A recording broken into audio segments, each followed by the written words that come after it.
ይህ የሳውዲ ሆስፒታል ነው። ጥቂት በማይባሉ ኢትዮጵያውያን ሴቶች ወከባ ተሞልቷል። የኮከብን መጨረሻ ለማየት የተፈጠረውን ነገር ለመስማት ሁሉም ተቻኩሏል። ለመሆኑ ኮከብ ማን ናት?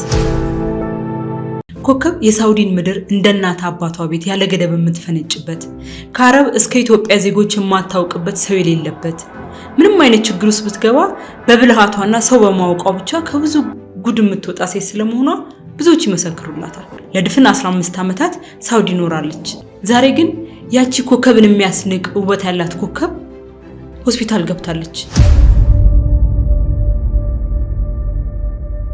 ያለችበትንም ሁኔታ ሆነ የደረሰባትን የሚያውቅ አንድም ሰው የለም። ወሬ ካንዱ ወደ አንዱ ይቀባበላል።